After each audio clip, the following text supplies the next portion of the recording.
भारत को मजबूत करने का काम पंडित नेहरू ने किया। जो टूटा बिखरा भारत था उसको मजबूत करने का नाम पंडित नेहरू ने किया। ये आज नेहरू जी के जन्मदिन पर कांग्रेसियों का संदेश रहा है, संकल्प रहा है और ये भी रहा है कि ये देश है हमारा, इसके वकार को झुकने नहीं देंगे। हमारी बोटियां भी बांट दो चाहे जमाने में, लेकिन देश को हम टुकड़ों में बंटने नहीं देंगे। ये हमारा संदेश रहा है। पूरी दुनिया में नेहरू जी का जन्मदिन मनाया जा रहा है।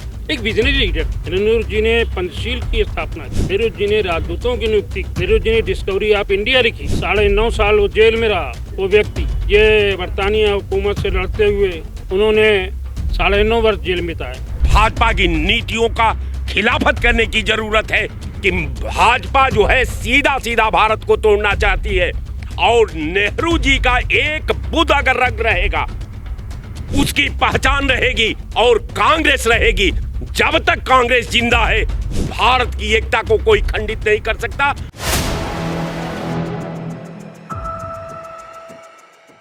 नमस्कार, मैं हूं हयात अब्बास और आप देख रहे हैं 4 PM न्यूज़ नेटवर्क। इस वक्त हम उत्तर प्रदेश लखनऊ के कांग्रेस पार्टी कार्यालय में हैं और यहां पर देश के प्रथम प्रधानमंत्री जवाहरलाल नेहरू की जयंती मनाई गई। जयंती के मौके पर कार्यक्रम रखा गया। इस कार्यक्रम में क्या कुछ कहा गया है, क्या पार्टी की तरफ से निर्देश दिए गए हैं, इस कार्यक्रम में क्या मैसेज दिया गया? आज क्या पूरी दुनिया जानती है, आज पंडित जवाहरलाल नेहरू का जन्मदिन है और प्रदेश कांग्रेस कमेटी में ही नहीं पूरे देश में, पूरी दुनिया में नेहरू जी का जन्मदिन मनाया जा रहा है। एक विजनरी लीडर थे। नेहरू जी ने पंचशील की स्थापना की, नेहरू जी ने राजदूतों की नियुक्ति की, नेहरू जी ने डिस्कवरी ऑफ इंडिया लिखी। 9.5 साल वो जेल में रहा वो व्यक्ति, ये बरतानिया हुकूमत से लड़ते हुए उन्होंने 9.5 वर्ष जेल में बिताए। इतने बड़े आदमी पंडित मोतीलाल नेहरू, आप जानती हैं कि दुनिया के सबसे बड़े वकील थे वो। उनका बेटा था जो फूलों की सेज पे ज़िंदगी गुजार देता, लेकिन उन्होंने आज़ादी की लड़ाई में अपना बहुमूल्य योगदान दिया। आज़ादी की लड़ाई लड़ते लड़ते 9.5 साल जेल में रहे। उसके बाद बड़ी मुश्किल में वो देश के पहले प्रधानमंत्री बने और उन्होंने तमाम आधारशिला रखी। उन्होंने कृषि और उद्योग को अपना बेस माना। कृषि उद्योग के माध्यम से हम देश को आगे बढ़ाएंगे और कृषि और उद्योग को उन्होंने आगे बढ़ाया भी। उद्योग में भाखड़ा का बात देख रही हैं आप देख रही हैं ये भिलाई कारखाना, गोरखपुर का कारखाना, पता नहीं कितने उन्होंने IIM, IIT, इसरो, ये स्थापना किसने किया? तो ये सब नेहरू जी की देन है, उनकी सोच की देन है, उनकी विचारधारा की देन है। बिल्कुल, आज 14 नवंबर है और चिल्ड्रन डे के रूप में वो मनाया करते थे अपने बर्थडे को। नहीं, देखिए, ये तो दुनिया जानती है कि पंडित जवाहरलाल नेहरू की जो उपलब्धियां रही हैं जंग आज़ादी से पहले तक, जो 9 साल करीब जेल में रहे, जिसमें सबसे ज़्यादा जो 3.5 साल वो जेल में रहे, और वहाँ पे उन्हीं ने डिस्कवरी ऑफ इंडिया की एक किताब भी जो लिखी है, जो आज पूरे विश्व में पढ़ी भी जाती है। उनकी कुर्बानियाँ रही क्योंकि वो बच्चों से, क्योंकि बाल दिवस के रूप में ही मनाया जाता है, बच्चों से बेपनाह वो मोहब्बत और प्रेम करते थे, तो बच्चे उनको पंडित चाचा नेहरू के नाम से पुकारते थे। तो इसलिए उस महान शख्सियत का आज जयंती है, जन्मदिन है, जिसको पंडित नेहरू हम लोग जानते हैं, जिन्होंने कृषि के क्षेत्र में काम किया है, इस्पात के क्षेत्र में काम किया है। इसरो की स्थापना उन्हीं ने की और न जाने कितने भारत को मजबूत करने का काम पंडित नेहरू ने किया। जो टूटा बिखरा भारत था उसको मजबूत करने का नाम पंडित नेहरू ने किया, जिसका नतीजा आज आप देख रहे हैं। क्योंकि पंडित नेहरू की विचारधारा को, पंडित नेहरू के विचारों को कोई इग्नोर कर नहीं सकता। क्योंकि आज अगर पंडित नेहरू ना होते तो आज हिंदुस्तान ना होता। हिंदुस्तान के जो मजबूती है, जो एकता अखंडता है, वो पंडित नेहरू की ही वजह से है। पंडित नेहरू ने के विचारों को ख़त्म करना तो चाहते हैं RSS या BJP के लोग, लेकिन ये ख़त्म हो जाएंगे, लेकिन उनकी विचारधारा न कभी ख़त्म हुई और न कभी ख़त्म होगी। बिल्कुल, मैडम से पूछ लेते हैं, क्या आज मैसेज दिया गया कार्यालय में? सर्वे भवन्तु सुखिनः, सर्वे सन्तु निरामया, सर्वे भद्राणि पश्यन्तु, मा कश्चित् दुख भाग भवेत्। ये देश है, एक है, ये राष्ट्र एक है, इसमें सभी धर्म के रहने वाले लोग एक हैं। एकता की भावना का संदेश देकर देश को, अपने राष्ट्र को इसी एकता के सूत्र में बांधने का संदेश आज दिया गया है। हमारे देश की तरक्की हो और वहाँ यहाँ कोई भी किसी भी प्रकार की वैमनस्यता ना फैले। ये आज नेहरू जी के जन्मदिन पर कांग्रेसियों का संदेश रहा है, संकल्प रहा है और ये भी रहा है कि ये देश है हमारा, इसके वकार को झुकने नहीं देंगे। हमारी बोटियां भी बांट दो चाहे जमाने में, लेकिन देश को हम टुकड़ों में बंटने नहीं देंगे। ये हमारा संदेश रहा। देखिए, नेहरू जी के व्यक्तित्व पर, उनके त्याग पर, उनके तपस्या पर हमारे तमाम कांग्रेस के वरिष्ठ नेताओं ने विधिवत प्रकाश डाला है। मैं उनके विचारों से अपने को समायोजित करते हुए, संबद्ध करते हुए, नेहरू जी के भारत के निर्माण में, संविधान के निर्माण में एक अलग उनका छाप है।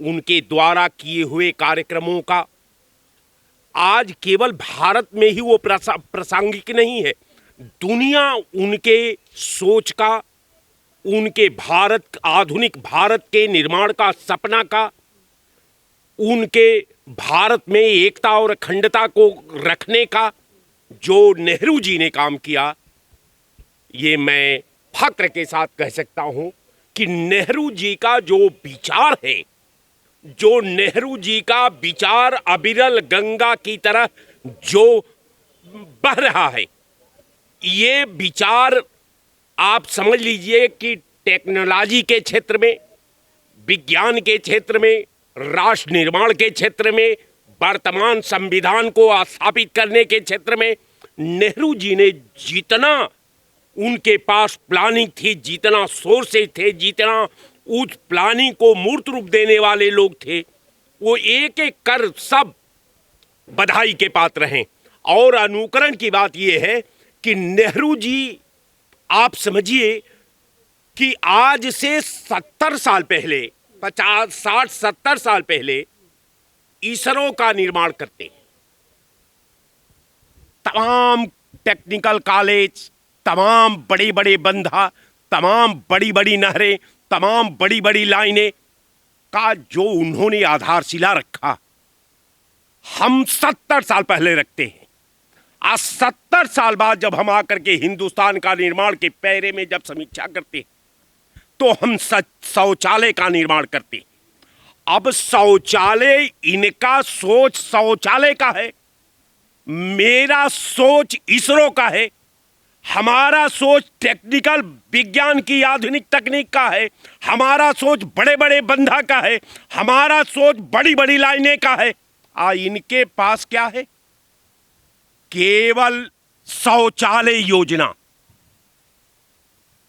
वो काम अगर शायद काश अगर नेहरू जी उस वक्त रखे होते शौचालय का आधार योजना, तो आज भारत कहां खड़ा होता? ये साधारण बे पे, साधारण सोच पे, साधारण भारत की बुनियाद का जब आप समीक्षा करती, तो हम वही खड़ा रहते जहां 70 साल पहले पूरा देश का 95% लोग नंगा और भूखा थे, बैगर छप्पर का थे, बैगर संसाधन विहीन थे। आज देश के देह पर वस्त्र है, सबको शिक्षा की व्यवस्था है, सबको रेल लाइन और रेल की व्यवस्था है, एरोप्लेन की व्यवस्था है। आज तमाम स्टील प्लांट, लोहा प्लांट, सीमेंट फैक्ट्री, तमाम गन्ना मिल, ये नेहरू जी का किया हुआ बुनियाद, जो उन्होंने अखंड भारत की बात की थी, जो उन्होंने भारत एका की बात की थी, जो उन्होंने संविधान की भूमिका में जो उन्होंने अपना एक अलग पहचान रखा, ये काबिले गौर है। मैं उस आत्मा को तहे दिल से मैं ईश्वर से कामना करता हूं कि आप उनको जो है अपने छत्र छाया में शरण दे, और उस आत्मा को मैं शांति प्रदान का खुदा से अर्जी भी करता हूं। वो जहां रहे तहां अमन चैन से और शांति से बने रहे। यही आपके चैनल पर मेरे तरफ से संदेश है। एक बात मैं और कह देता हूं कि नेहरू जी और मोदी जी का जब हम कंपैरिजन करते हैं, इसलिए कि बार बार मोदी जी नेहरू जी पर चले जाते हैं, आज समय आ गया है कि एक एक कांग्रेस जन नेहरू जी के आधारशिला को कोट करें और शौचालय निर्माण का व्याख्या देश को समझाएं कि 10 साल में जो आधुनिक भारत, न्यू इंडिया, आज तमाम न जाने इनके अटल जी से लेकर के अब मोदी जी तक कौन कौन कोट किए हैं, एक एक करके इसकी व्याख्या करके आम जनता के बीच जाने की जरूरत है और भाजपा की नीतियों का खिलाफत करने की जरूरत है कि भाजपा जो है सीधा सीधा भारत को तोड़ना चाहती है और नेहरू जी का एक बुद्ध अगर रंग रहेगा उसकी पहचान रहेगी और कांग्रेस रहेगी। जब तक कांग्रेस जिंदा है भारत की एकता को कोई खंडित नहीं कर सकता, भारत को कोई तोड़ नहीं सकता, भारत को मुख्य धारा से कोई बिलगा नहीं सकता। इसी के साथ धन्यवाद। जय कांग्रेस। आज नेहरू जयंती है, हम उन्हें याद करते हुए, जैसा कि राय साहब ने इतना सब कुछ बता दिया है कि एम्स है, स्कूल्स हैं, कॉलेज हैं और कई टेक्नोलॉजी क्षेत्र पे हम कामयाब हुए हैं। कांग्रेस पिछले जब से सत्ता में है और उसका एक अपना थोड़ा सा कार्यकाल थोड़ा सा है गड़बड़ाया है। बाकी मुझे नहीं लगता कि कांग्रेस कहीं से ख़त्म हो चुकी है, टूट चुकी है।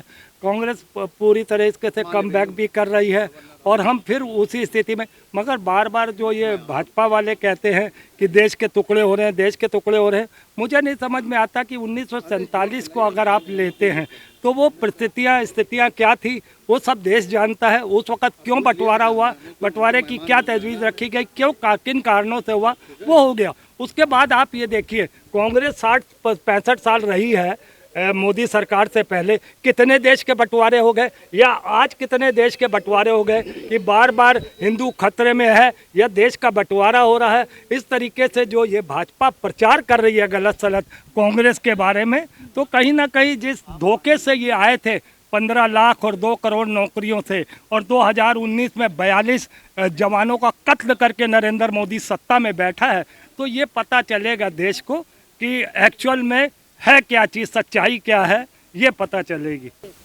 पंडित नेहरू ने आज़ादी से पहले हिंदुस्तान को आज़ाद कराने में बहुत ही बेमिसाल कुर्बानियाँ दी हैं और जद्दोजहद की है, उसको याद रखना चाहिए।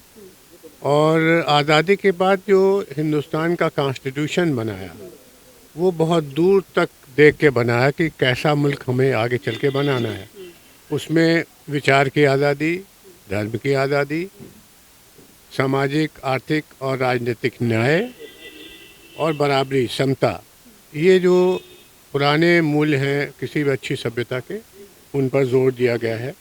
हमें कोशिश ये करना चाहिए कि इस विचारधारा को, जिस पर वो खुद अमल करते थे, उसको हम लोग भी अपनी ज़िंदगी में इस्तेमाल करें और पहुंचाएं नई पीढ़ी तक कि अगर इस मुल्क को आगे ले जाना है, तरक्की करना है, सबको खुशहाल रखना है, तो इसी पॉलिसी को आगे बढ़ाना पड़ेगा।